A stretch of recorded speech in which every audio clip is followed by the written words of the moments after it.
All right. I hate that sound. The countdown. Okay, so this will be my very first vlog. Uh, I thought I would come on here and speak candidly about some of the things that some of the things that I've been thinking about, and treat this like my journal, but in a way that would allow me to not only express myself, but also in hopes to connect with other like-minded people. And if it resonates, then I hope that it can be helpful to you, because part of the reason I wanted to start a YouTube channel to begin with is because in the past, before I became a therapist, I used to watch a lot of YouTube videos of people just talking about their life experiences, and therapists just talking about things that they'd been going through and things that their clients had been going through, and it helped me during periods of loneliness. And so I hope to give back. I hope to do the same for other people.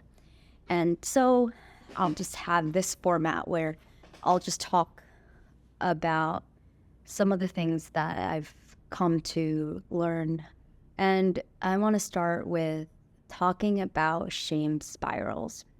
Maybe you've heard that term before. It's a term that I don't know if Brene Brown coined it, because it's in this book that existed. I make it sound like it's the Bible. Existed before her shame talks. But anyway, if you're not familiar with a shame spiral, it's just like this overwhelming feeling of panic, of guilt, of sadness, of anxiety. And then I like to think of it like all those feelings, and then on top of that, the shame is the thing that's trying to push all those feelings down. And in Buddhism, they call it like the second arrow. So the first arrow is the pain. The second arrow is the suffering. It's the part that adds to that layer because you try to escape it, because you resist it. Another analogy that I like is like when you're trying to push a balloon down underwater, right? It just pops back up even stronger. And so I think of shame spiral as this intense feeling of wanting to escape negative feelings. And as a therapist, I say this all the time, that emotions are just information. And of course, like, I'm still a human being, and I still struggle with feeling my feelings and taking them for what they are. And so when this topic of shame came up in group, the shame spiral came up in group, I was thinking about yesterday, Sunday. I was running errands, and it sounds funny, but basically, you see this piercing here? I was gonna go get another piercing after I ran some errands. There's this guy, and I wanted to support him. He does walk-in piercings on Sunday. So then I'm always like, oh, I'll get a piercing. And after I got this first one a few weeks back, I felt this intense feeling of, I don't know, like I couldn't name it. I felt terrible. I just went into a whole depressive spiral, which was actually a shame spiral. And I didn't know why, but I knew that I felt bad for spending money. I didn't really need it. I'm like, why did I impulsively do that? And here I was yesterday about to get another one. I was going to get in here. And I called my partner and I was like, hey, I'm feeling terrible. I want to get another piercing. And he's so supportive. He's so sweet. He's, do whatever makes you happy. And so I was like, okay, I'll get it. I'll get the piercing. I go to the place. I drive there. And the girl that does tattoos was there. And she was like, I asked if he was around, and she was like, oh, no, sorry. He's taking a mental health day. And I was like, she didn't have to tell me that, but I guess the universe wanted me to hear that. And it was in that moment that went to the grocery store, had a crazy thought, because I was feeling this like angsty feeling. I couldn't name it again. Like it was the shame spiral, but I couldn't name it. I was like, do I go on another diet? Like I vowed to never go on another diet. I was like, no, girl, you gotta eat. Like it was like I was trying to fill this void. Like I was trying to fill this feeling of chronic emptiness and loneliness, and just trying to stuff these bad feelings, like put them somewhere I didn't have to feel them. And so, I mean, I went grocery shopping, and later on that evening, fast forward, long story short, I watercolored and I wrote in my journal, and it was so helpful.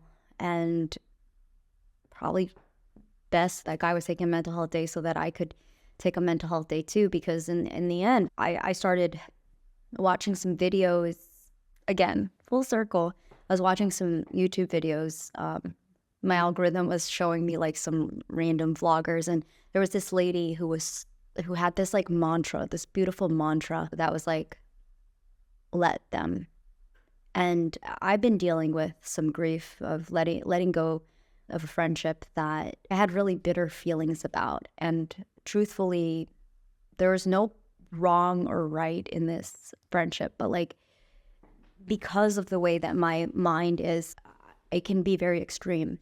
And I was really angry at myself, and I was angry at this person. I was angry on the level that I didn't allow myself to be angry, right? I felt ashamed that I was angry and that I had angry thoughts or feelings. And I was trying to block it out that whole time, and I didn't realize that. And hearing that mantra that person was saying of just let them really spoke to me, because there's something about letting things just be what they are, right? Like letting myself be angry because I was angry, as opposed to trying to numb those feelings, trying to escape those feelings, trying to escape myself.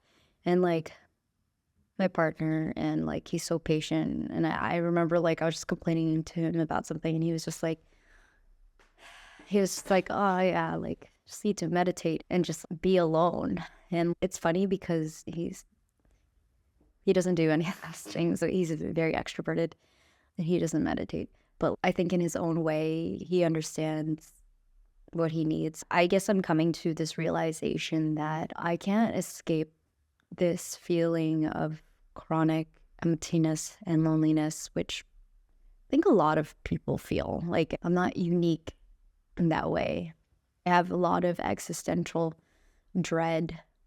And I think only until I started getting treatment, I started realizing that it wasn't like this baseline that I had wasn't serving me. To believe that everybody wakes up and just like wishes that a comet was like, I'm not suicidal or anything, but just like having these passive fantasies of the world ending isn't something to like, it's not I don't know if the word's virtuous, but I was really against that idea of being happy, because I always felt like that was very shallow. And I lived with this existential dread for a long time. And I'm starting to realize that it's not going to get me closer to a sense of meaning. The only thing that'll get me there is just recognizing things as they are, and not just as I want them to be. Because that was another part of all of this, is like coming to realization that I couldn't deal with being lonely, being by myself, feeling empty. And I always had to fill it up with something, like this chronic feeling of like this really, I guess you can call it boredom, but it felt more intense than that. And classify it as you will, but like I think a lot of people feel that, especially if they're very sensitive to not just the things going on in this world, but like the meaninglessness. I don't know how else to put it. And at the same time, I'm very grateful for this year. I'm grateful for old me for coming all this way to make my life livable. I'm very grateful to be a therapist, an ongoing client, if you will. I'm grateful that I don't have to experience these things alone. And if you're somebody who struggles with some of the things I described, I think it's really helpful to be in a group where you feel that sense of being universally held, because there's nothing like being seen, like really being seen, like somebody seeing not just this, but like inside of you. And that's what I long for. And that's honestly why I want to make a channel, is so that anybody else who feels alone, anybody else who wants to feel that sense of connection, they can feel that, because that's what others have done for me, and that's how I move through this life. All right. So before I got into the rant of all the things I was grateful for, I want to share that in group, something that I did learn, which is beautiful, is that to overcome shame spirals, it's really important to focus on your strengths and all the things that are going well in your life. And so that's why I got in that whole spiel about all the things that I'm grateful for and all the things that are going right. Because I always want to, like, it's not, I don't know what I have against the word positive, super positive, but I like a better phrase besides toxic positivity is tragic optimism. It's just like this resilient part of our being that just looks for something to hold on to, the sense of hope. I am hoping that you can find something in your day that is working out. I think if you can find one small thing, I think but it's really enough. I hope it's enough.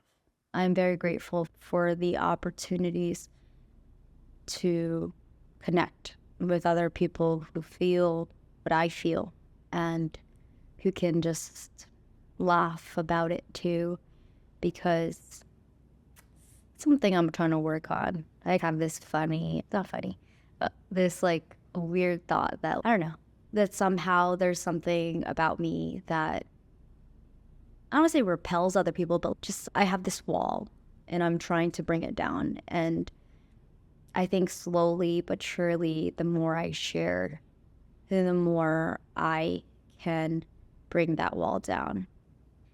I hope that was helpful. I know that I was just rambling about things, but if this was helpful to you, please subscribe, please keep in touch, reach out, ask questions, and maybe we'll connect.